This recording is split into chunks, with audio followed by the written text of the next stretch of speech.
टमाटर, टीवी। एक बार एक शेर नदी के पास बैठा हुआ था और सोच रहा था, इस जंगल में तो एक भी शिकार नहीं बचा है। अब नदी के उस पार चलता हूँ, वहां बहुत सारे जानवर हैं, वहां शिकार करूंगा। अब अगर मुझे जिंदा रहना है और अच्छे अच्छे जानवरों का शिकार करना है तो नदी के पार जाना ही पड़ेगा। लेकिन मैं इस नदी के उस पार जाऊंगा कैसे? यह तो इतनी बड़ी नदी है और मुझे तो तैरना भी नहीं आता है। हाँ, अगर एक नाव की व्यवस्था बन जाए तो नदी के उस पार जाने में कोई कठिनाई नहीं होगी। मैं नाव की सहायता से बहुत ही आसानी से नदी के उस पार जा सकता हूं। फिर शेर एक अच्छी सी नाव खोजने निकल गया।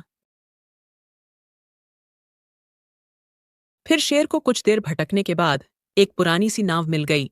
अरे, ये तो बढ़िया रहा। अब इस नाव से तो मैं नदी आसानी से पार कर ही लूंगा। लेकिन मुझे डर है, कहीं इसमें कोई छेद नहीं हो, वरना मैं तो मर ही जाऊंगा, क्योंकि नदी में तो बहुत ही खतरनाक मगरमच्छ रहते हैं। चलो कोई बात नहीं, इसी नाव को लिए जाता हूं। अब इतना रिस्क तो लेना ही पड़ेगा। फिर शेर ने नाव में बैठकर नदी पार कर ली और नदी के उस पार वाली जंगल में बहुत ही आसानी से पहुंच गया। जंगल में पहुंचते ही शेर ने देखा तो शेर को एक भी जानवर नहीं मिला। फिर शेर आगे की ओर बढ़ गया, क्योंकि शेर को पता था कि इस जंगल में बहुत सारे जानवर हैं। आगे जाकर मिलेंगे, तभी उसे एक लोमड़ी का बच्चा जाते हुए दिखा।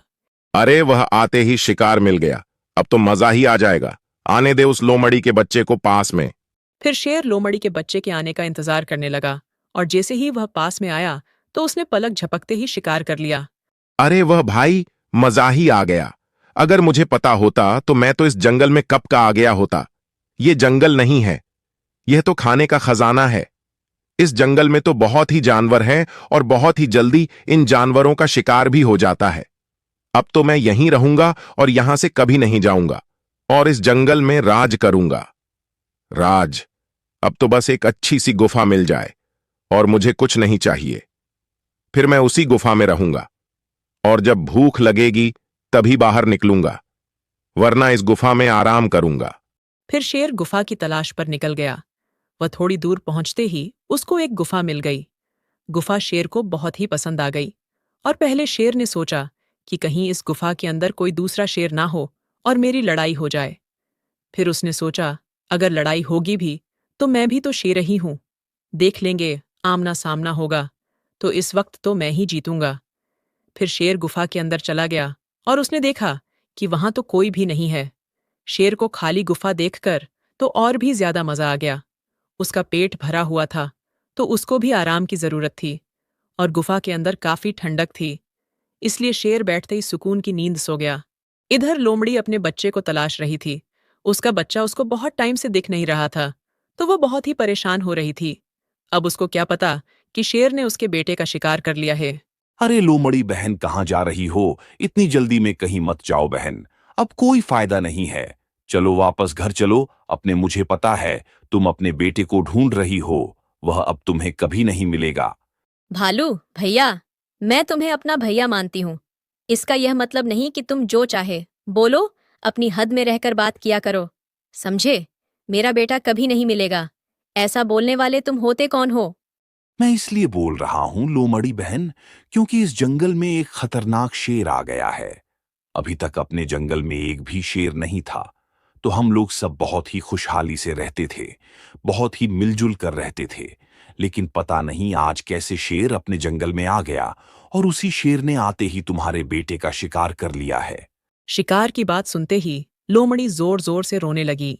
अरे रे, ये क्या हो गया? मेरे बेटे को लौटा दो, कोई उसे मेरे पास ला दो, मैं उसके बिना रह नहीं सकती हूँ। अपने आप को संभालो बहन, यह दुख की घड़ी है, इसमें अपना हौसला बांधना सीखो। पता नहीं है अभी इस जंगल में और क्या क्या होना बाकी रह गया है। पता नहीं अपन सबको किसकी नजर लग गई है जो ये खतरनाक शेर जंगल में आ गया है। लेकिन कोई बात नहीं बहन, सब अच्छा हो जाएगा, कोई ना कोई रास्ता जरूर निकलेगा। लेकिन जब तक शेर इस जंगल में तब तक हमें सतर्क रहना होगा। चलो बहन, अपने घर चलो। रो नहीं, रोने से तुम्हारा बेटा वापस नहीं आ जाएगा। बहन, तुम अपने आप को संभालो, चलो घर चलो। फिर भालू और लोमड़ी अपने घर चले गए और हाथी दादा के पास पहुंचे और हाथी दादा को सारी बात बताई। देखो, हम में से कोई भी सामने से तो शेर का मुकाबला नहीं कर सकता है, ये तो तुम सबको पता ही है, लेकिन जब तक शेर से बच सकते हो तो बचो। शेर आए तो छुप जाओ और ऐसी जगह पर सुरक्षित हो जाओ जहां पर शेर नहीं पहुंच सकता है। इसी में हम सबकी भलाई है। ये क्या कह रहे हो हाथी दादा? हम कितनी उम्मीद से आपको बता रहे हैं कि आप शेर को मार भगाने में हमारी मदद करोगे, लेकिन आप ही ऐसी बातें कर रहे हो। इससे तो हमारा हौसला और भी टूट रहा है। आप चलो और चलकर शेर को मारो, हम आपका साथ देंगे। शेर अभी गुफा में है, भालू भैया ने बताया है। चलो हाथी दादा, इससे पहले कि शेर गुफा में से कहीं और चला जाए, तुम हमारे साथ चलो और शेर को मार दो। अरे लोमड़ी, मैं तुम्हारी बात को समझ सकता हूं। तुम अभी बदले की भावना में हो और बदले की भावना में तुम्हें कुछ भी नहीं दिख रहा है और तुम्हारी सोचने समझने की बुद्धि भी चली गई है। तुम्हें पता नहीं है, इस जंगल में कोई भी जानवर शेर का सामना नहीं कर सकता है। हाँ, ये सच है कि हम शेर को मार सकते हैं और भगा भी सकते हैं, लेकिन अपने दिमाग का उपयोग करके ठंडे दिमाग से कुछ सोचो और कोई योजना बनाओ। योजना से ही शेर को मारा जा सकता है। तुम समझ क्यों नहीं रही हो लोमड़ी? अगर शेर ने तुम्हारे बेटे का शिकार किया है तो मुझे भी तो बो चाचा बुलाता था। मेरा भी तो वह भातीजा था, उसका दुख मुझे भी हुआ है। क्या मेरा मन नहीं कर रहा है कि मैं शेर को मार दूं? लेकिन लोमड़ी बहन, हमें योजना बनानी होगी, तभी यह मुमकिन है, वरना हम सब मारे जाएंगे। हाँ ठीक है हाथी दादा, आप भी सही कह रहे हो, लेकिन हमें जो कुछ भी करना है जल्दी करना पड़ेगा, क्योंकि अब वह हर रोज किसी न किसी का शिकार जरूर करेगा। तो ऐसा ना हो जाए कि इतनी देर हो जाए कि हमारा जंगल ही नष्ट हो जाए और हम सभी ना बचें। इसलिए जो करना है जल्दी करो। फिर जंगल के सभी जानवर शेर को जंगल से भगाने की योजना बनाने लगे और इधर शेर ने अपनी नींद पूरी कर ली थी और शेर की भी नींद खुल गई। अरे वाह, गुफा में तो मस्त नींद आई। इस जंगल जैसे अच्छे बढ़िया नए नए शिकार मिले और फिर सोने को इतनी प्यारी गुफा मिलेगी तो जिंदगी बिल्कुल स्वर्ग के जैसी हो जाए। अब तो मेरी जिंदगी में सुकून ही सुकून है। चलो यहां बैठे बैठे क्या करूंगा, शिकार की तलाश में चलता हूं। वैसे भी थोड़ी थोड़ी भूख लगाई है। शेर जैसे ही गुफा के बाहर निकला तो उसने देखा हाथी, लोमड़ी और भालू तो गुफा के बाहर ही खड़े थे। शेर उनको देखकर थोड़ा अचंभित हो गया। शेर को लगा कि यह मेरे से लड़ने के लिए आए हैं, तो उसने सोचा कि यह तो और भी अच्छा हुआ है। शिकार चलकर मेरे पास खुद ही आ गया है, अब तो और भी ज्यादा मजा आएगा। महाराज की जय हो, महाराज की जय हो। अपनी जय जयकार सुनकर शेर तो जैसे फूंकने की तरह फूल गया और बहुत ही खुश हो गया। अच्छा, तो तुम सबने मुझे अपना महाराज मान लिया। बहुत ही अच्छा किया। बहुत होशियार हो तुम लोग। आओ, तुम्हारा स्वागत है। महाराज, लेकिन एक प्रॉब्लम है, हम आपको महाराज नहीं मान सकते हैं। मतलब आपके सामने तो आपको महाराज ही बोलेंगे, लेकिन जंगल में और किसी के सामने नहीं बोल सकते हैं, वरना मारे जाएंगे। ये क्या कह रही है? मूर्ख लोमड़ी, तुझे दिखाई नहीं दे रहा है कि तू शेर के सामने खड़ी है? प्रॉब्लम? कैसी प्रॉब्लम? शेर के होते हुए कैसी प्रॉब्लम हो सकती है? तू यह मत भूल कि बब्बर शेर के सामने कोई प्रॉब्लम नहीं टिकती है।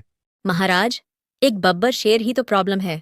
वहां कुएं के पास एक बब्बर शेर है जो आप ही के जैसा दिखता है और उसमें आपसे ज्यादा ताकत है। लोमड़ी, जवान सवाल के बात कर। मुझसे ज्यादा ताकत किसी में नहीं हो सकती है। महाराज, मैं नहीं कह रहा हूँ, ये उस शेर ने कहा है, और उसने ये भी कहा है कि आज से जंगल का महाराज मैं हूँ। मैंने तो उसे मना किया था। मैंने कहा कि कल ही एक शेर इस जंगल में आ गए हैं और वह गुफा में सो रहे हैं, वही हमारे महाराज बनेंगे। तो उसने आपको बहुत उल्टा सीधा कहा और कहा कि अगर उसमें दम है तो आए और मेरा मुकाबला करें और फिर महाराज बन जाए। मुझे कोई दिक्कत नहीं है, लेकिन अगर वो मेरे से लड़ने नहीं आया तो मैं उसे कायर समझूंगा, और कायर शेर कभी महाराज नहीं बन सकता है। अच्छा, तो लोमड़ी ये बात है। चलो, मैं आज साबित कर ही दूंगा कि जंगल का महाराज सिर्फ मैं हूं। चलो, कहां है वो? मुझे ले चलो वहां। फिर शेर सभी के साथ उस कुएं के पास पहुंच गया। कहां है वो शेर? मुझे तो कहीं भी नहीं दिख रहा है। महाराज, वो शेर उस कुएं में है, वहीं आपका इंतजार कर रहा है। फिर शेर कुएं के पास गया तो उसने देखा उसमें तो सच में शेर है, लेकिन वह समझ नहीं पाया। कुएं में तो उसकी ही परछाई दिख रही थी जिसको वह शेर समझ बैठा है। फिर शेर अपनी ही परछाई को देखकर बहुत तेज दहाड़ा। क्यों रे, तू भी दहाड़ता है? और तेरी इतनी हिम्मत तू मुझे देखकर दहाड़ा। क्यों रे, तू भी दहाड़ता है? और तेरी इतनी हिम्मत तू मुझे देखकर दहाड़ा। मुझसे जवान लड़ाता है, अब देख मैं वहीं आ रहा हूं। मुझसे जवान लड़ाता है, अब देख मैं वहीं आ रहा हूं। अरे मुझे बचाओ, कोई यहां तो पानी भरा हुआ है, यहां तो कोई भी शेर नहीं है। तुम सबने मिलकर मुझे फंसाया है, मैं तुम्हारे जंगल से चला जाऊंगा, मुझे बचाओ कोई। इस तरह सभी जानवरों ने अपनी बुद्धि का उपयोग करके शेर का अंत कर दिया और सभी जानवर फिर से मिलजुल कर रहने लगे और खुशहाल रहने लगे। दोस्तों, अपने दिमाग का उपयोग करके बड़ी से बड़ी मुश्किल का हाल आसानी से निकाला जा सकता है। कहानी अच्छी लगी हो तो वीडियो को लाइक और चैनल को सब्सक्राइब जरूर करें।